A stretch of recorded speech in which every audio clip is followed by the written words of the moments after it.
importa, porque estamos en el marco del 3J, del 3 de junio de hace 8 años que se movilizó y se fundó Ni Una Menos, esta organización política, ¿no?, que busca un poco erradicar las violencias que sufren las mujeres en cuestiones de género. Y en este sentido vamos a hablar con Victoria Aguirre, vocera de Mulala, que es una organización política de mujeres de la matria latinoamericana. Victoria, ¿cómo estás? ¿Te tenemos ahí? Hola, ¿cómo estás? Buenos días. Buenos días. Bueno, primero que nada, gracias por tomarte este tiempo y por charlar con nosotros. Por favor, gracias a ustedes por difundir este informe que, bueno, es tan importante como todo lo que mencionabas con respecto al 3J, ¿no?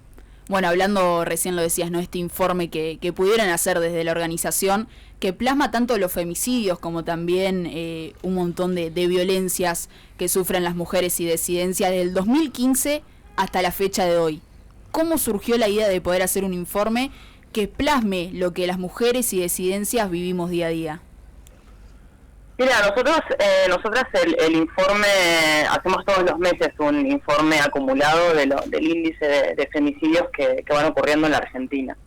Y siempre para el 3J, digamos, para el Ni Una Menos, lo hacemos de forma anual, digamos, hasta el corte del mes de junio, en este caso por el año 2023, con la intención de visibilizar qué pasó, digamos, durante estos 8 años, ¿no? Porque parece que si bien fue un hito histórico donde toda la sociedad argentina se manifestó en contra de la violencia hacia las mujeres y disidencias, sin embargo, en el correlato final seguimos contando femicidios diariamente, ¿no? O sea, tenemos un femicidio cada 33 horas en la Argentina y una muerte violenta de mujer lesbiana, travesti o trans cada 24 horas. Entonces, ahí lo que tratamos es de visibilizar que todavía esto no terminó y seguimos visibilizando únicamente la punta del iceberg, que son los femicidios. Pero bueno, debajo de todo esto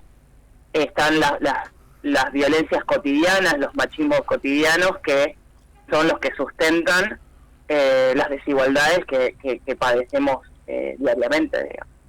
Sí, y también algo, ¿no?, que hace el informe, que quizás uno en el día a día no lo ve tanto, es visibilizar tanto las violencias como en la provincia de Buenos Aires, como también a lo largo del territorio, es contar los femicidios de todas las mujeres argentinas. Exacto.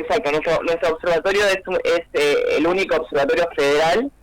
Estamos en 20 provincias y la ciudad de Buenos Aires. Eso nos permite justamente poder conocer qué es lo que ocurre en cada territorio, y también eso, ¿no? El denunciar y reclamar las políticas públicas que faltan o las que no llegan a los territorios, porque la cuestión de la territorialidad, valga la redundancia, digamos, no es un tema menor, porque no es lo mismo sufrir violencia por motivos de género en un lugar donde los accesos son fáciles de tomar, digamos, que es muy distinto a lo que ocurre en muchas provincias, incluso la provincia de Buenos Aires, donde semejante extensión hace casi imposible que esas denuncias se tomen, ¿no? O sea, o que esa persona llegue a denunciar al lugar donde su denuncia puede ser recepcionada.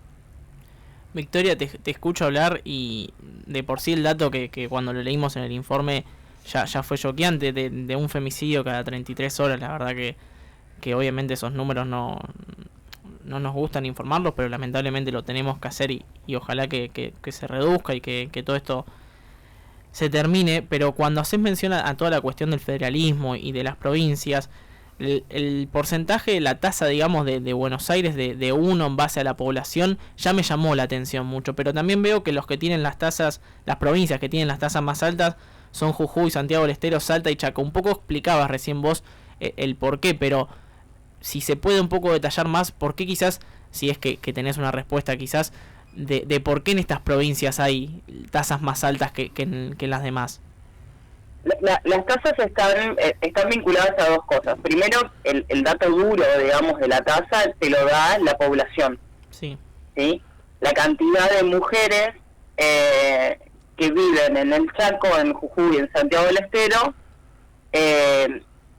tomando como dato la cantidad de femicidios que ocurrieron en esas provincias, ¿sí? Ese es un dato, o sea, eso es lo que te indica la tasa. Por eso, si ustedes van al mapa donde dice cuál es la provincia con mayor cantidad de femicidios en estos 8 años, es provincia de Buenos Aires. Provincia de Buenos Aires tiene casi, creo que es el 45% de los femicidios que nosotros reportamos en estos 8 años, los tiene provincia de Buenos Aires, con algo de casi 900 femicidios, si no estoy confundida.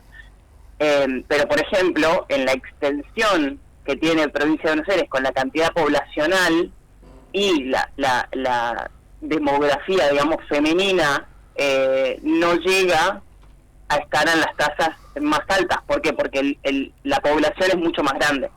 En provincias donde las poblaciones son un poco más pequeñas, las estadísticas de femicidios inciden muchísimo más fuerte. De hecho, el año pasado, la provincia con la tasa más alta de femicidios fue Tierra del Fuego, y tenía 2 femicidios en el año. Claro. Pero por la población de Tierra del Fuego, eso impactaba directamente en la tasa de femicidios. No. Eso para que tengamos en cuenta que no tiene que ver con la cantidad, únicamente con la cantidad de femicidios, sino con el índice poblacional que tiene la provincia. No, está perfecto que aclares esto, porque capaz uno ve los datos así como los vimos nosotros y no dimensionamos esto que estás contando vos, que en realidad la provincia que más casos tiene, y quizás lo que más alerta obviamente no es la provincia de Buenos Aires. Exactamente, y esto que vos también mencionabas es importante, o sea, también tiene que ver, hay un correlato con esto de las distancias, los accesos. ¿Por qué? Porque en las ciudades más grandes o donde están más aceitados determinados procesos, la toma de la denuncia o el abordaje suele ser un poco mejor, entonces eso a la larga evita algún femicidio, digamos, ¿no? No es el caso de todas las provincias argentinas. En el caso de estas 4 que están mencionadas como la de la tasa más alta en estos 8 años, digamos, en el promedio de estos 8 años, tiene que ver con la cuestión poblacional. Otro dato, y gracias por aclarar toda esta situación, obviamente para quien te habla y para el oyente del otro lado, que me llama mucho la atención, cuando ustedes ponen acá el lugar de los femicidios, el 64% se dio en la vivienda de la víctima, y también veo que tiene mucha relación con la relación que hay con la víctima y el victimario, ¿sí? Que tiene que ver mucho con la relación de pareja con la otra persona, sobre todo con el hombre, ¿no? Que hacen pareja en este caso. Me parece que hay una cuestión a poner en foco acá que se tiene que hablar, y que espacios como ustedes lo hacen, obviamente, ¿no? Pero después quizás en los grandes medios, en donde hay más llegada, lo dejan a un costado, que la violencia, todo este tipo de violencia, comienza y casi siempre, o en la mayoría de los casos, se da dentro de la casa con la persona que uno confía, que piensa que ama, y que en realidad terminan en estos casos que lamentablemente tenemos que contar. Es muy cierto lo que decís, y de hecho lo voy a ampliar un poco más. Sí. El vínculo entre el femicida y la víctima es siempre estrecho. ¿En qué sentido? Si vos tomás los porcentajes, no solo de pareja y expareja, que siempre es el más alto, no siempre estamos entre un 64 y un 67, siempre, históricamente, digamos.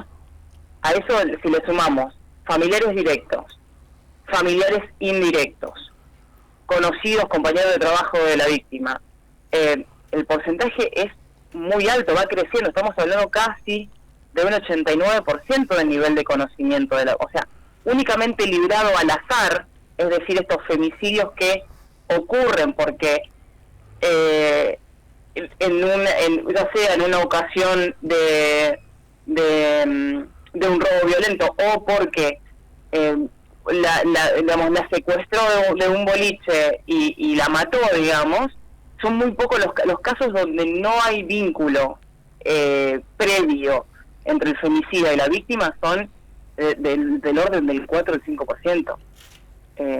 Es muy poco, es muy poco que de forma random, por la utilización de la palabra, digamos, vaya a ocurrir un femicidio. Entonces, siempre lo que le pedimos, digamos, al Estado, y se lo pedimos a los medios cuando tenemos la oportunidad, es que hay que sensibilizar, hay que concientizar de que estas violencias cotidianas, es lo que le decía al principio, porque nosotras visibilizamos con el informe la punta del iceberg. Pero cuando vos estás viendo el femicidio, ya está, no tenés nada más que hacer. O sea, el femicidio es lo último, es el último de las atrocidades de la violencia machista.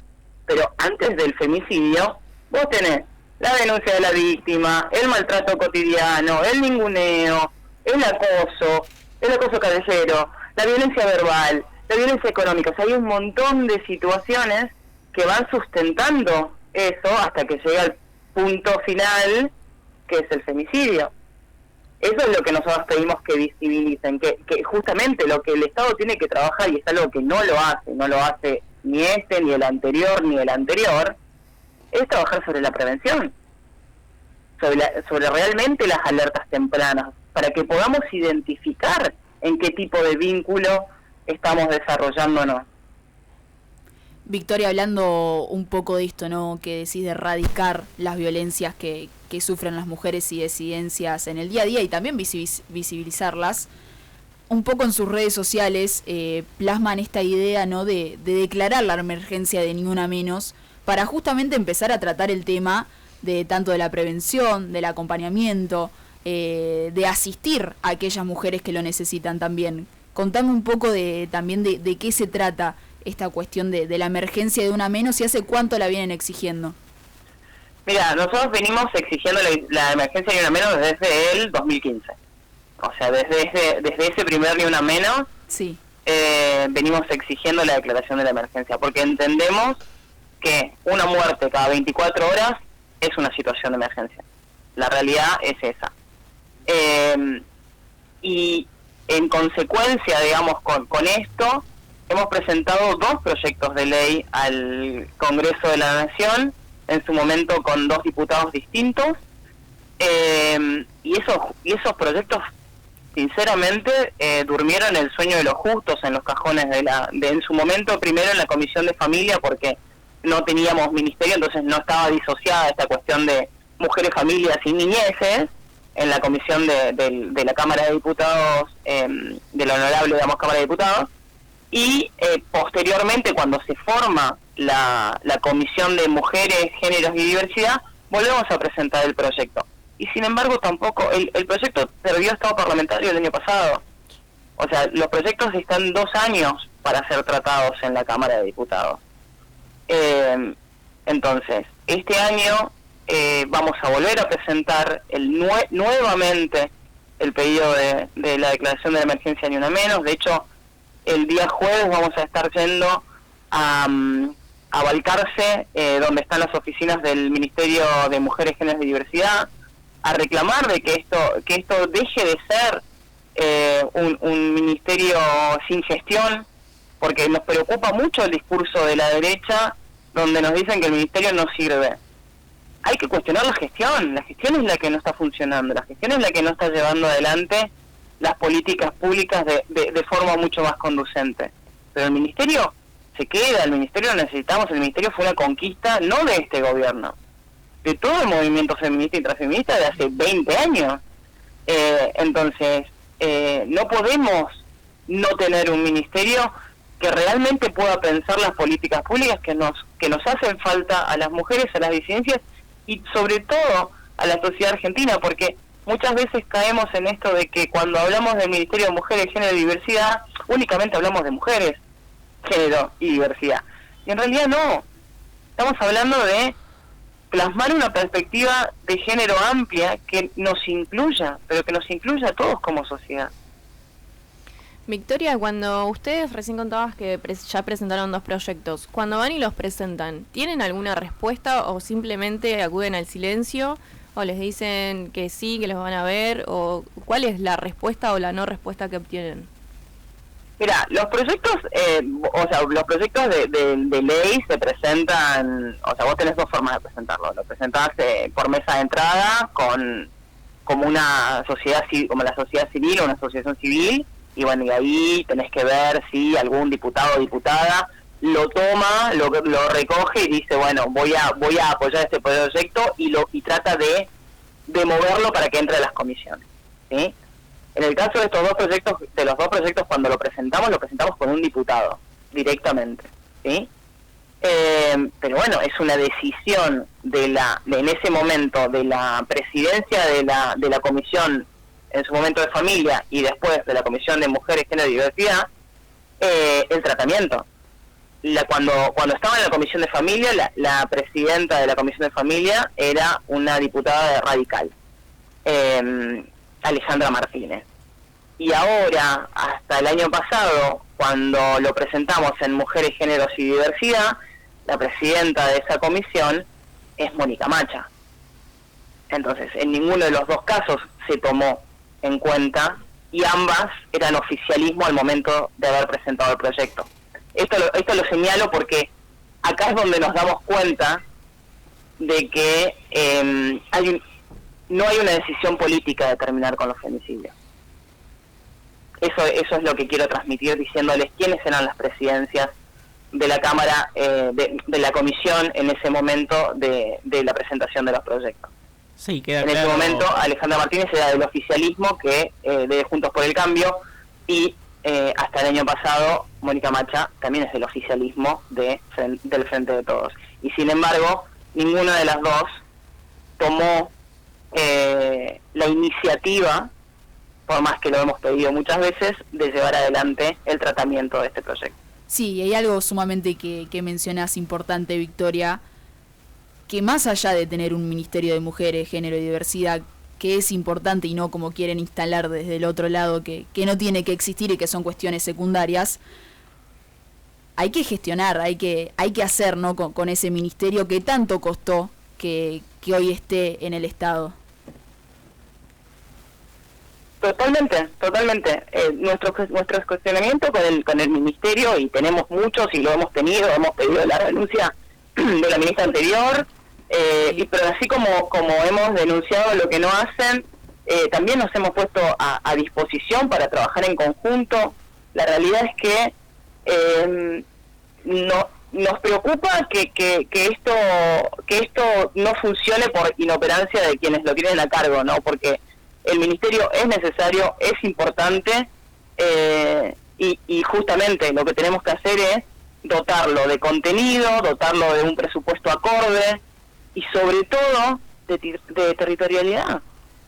El ministerio tiene que dejar de ser el Ministerio de la Ciudad de Buenos Aires y salir a recorrer el país federal que tenemos. Eso es lo que tenemos que hacer, porque si no, yo a veces leo los planes o las políticas públicas que se plantean o que se piensan en esos foros y esos focus groups que hacen, y me quiero agarrar de los pelos porque digo, lo están pensando únicamente para la gente que vive en la Ciudad de Buenos Aires. O sea, no tienen una llegada a ninguna de las personas que están sufriendo violencias en cualquier recóndito lugar del país. Sí, la eterna discusión de que en realidad tenemos un país federal, pero después en el Estado eso no se ve muchas veces. Y sumo a todo esto que vos decís, hacías un poco mención, después decimos de por qué se alimenta el discurso de la derecha de que el Estado no sirve. Y bueno, porque justamente los lugares que se han conquistado, que se han ganado, están compuestos por personas que son incompetentes para la materia, y no es que el Estado no funciona, las personas que están ahí no hacen lo que tienen que hacer, es una cuestión muy diferente una de otra. Pero bueno, te quiero hacer una pregunta más, por lo menos la última de mi parte, porque hablamos de las fallas del Estado, que son clarísimas, ¿no? De fallas, ausencias, depende del caso, obviamente, ¿no? Pero también creo que en todo esto también están las entidades después que están por fuera del Estado. Lo tenemos acá de fondo en la televisión, tenemos ESPN, y hasta hace 2 minutos estaban hablando del caso de Sebastián Villa, que jugó con una denuncia, con 2 denuncias, perdón, una por violencia de género y otra por abuso sexual, que fue hace poco elevada a juicio, y ya la otra conocemos la sentencia, obviamente, ¿no? Y jugó en una institución, en Boca Juniors, en un club de fútbol, todo este tiempo con esa denuncia, con el juicio oral en marcha, con el otro. Jugó, fue defendido incluso por la comisión directiva de turno, sin que nadie dijera nada, sin que no pasara lo más mínimo y ahora recién lo apartan en el plantel, pero claro, ya es tarde. O sea, las entidades como en este caso un club de fútbol estoy mencionando, pero hay otros casos también, son cómplices de todo esto. Coincido y acá sé que me van a... voy a ser cuestionada por mis dichos, pero coincido y la verdad es que hay experiencia en otros países donde por situaciones muy similares jugadores de fútbol de mucha importancia fueron separados hasta que esto se resolvía. Hay, digamos, yo entiendo, y esto es una apreciación totalmente personal, que si realmente vamos a combatir las violencias por motivos de género y sobre todo las agresiones sexuales, los clubes deportivos y sobre todo clubes como Boca, River, Independiente, o sea, hablamos de clubes, no quiero herir susceptibilidades, digamos, San Lorenzo, no sé, sí. De los clubes grandes, los clubes de primera, vamos a decirlo así, tienen que tomar realmente a su cargo la responsabilidad que les cabe, porque no son únicamente una hinchada, digamos, ¿no? En nuestro país el fútbol tiene tiene una participación muy grande en nuestra sociedad. Entonces, así como se sacan fotitos con el cartel de Ni Una Menos, exactamente, cada vez que les conviene, digamos, también tienen que poder hacer ejercicio de ese Ni Una Menos. Y el primer precepto para que eso ocurra es creer en lo que está diciendo la víctima. Súper valioso. Eso es lo primero que tienen que hacer. Súper valioso. Entonces, esto que decís, Victoria, y también agregando más allá, nosotros que hablamos un poco de fútbol, hay una entidad principal, la casa madre que los respalda, que es la Asociación del Fútbol Argentino, y quizás a partir de ahí todas estas cosas tendrían que ser diferentes, como hablaba vos, desde el Estado hacia las provincias, hacia los municipios. Tiene que haber una respuesta por parte de las personas que son responsables hoy de estar gobernando hacia los argentinos y argentinas. Agradecerte por este tiempo que te tomaste para charlar con nosotros y obviamente decirte que estamos a disposición desde Localidad Femenina para poder visibilizar cualquier cuestión que ustedes quieran desde la organización política Mulala. Bueno, muchas gracias. La verdad que gracias por esta nota, me pareció muy enriquecedora, y también cuenten con nosotras para lo que necesiten. Es muy importante que ustedes también difundan este mensaje, ¿no? Que tenemos que ir todos y todas y todos a combatir las violencias por motivos de género, y que lo primero y lo importante es visibilizar y sobre todo tener en cuenta que existen muchas violencias que se replican diariamente, y esas son las que también tenemos que denunciar. Así que les agradezco por el respeto y por el respaldo hacia nuestro informe. Gracias, Victoria. Un abrazo. Bueno, hasta ahí pasaba la vocera Victoria Aguirre de Mulala, que es Mujeres de la Matria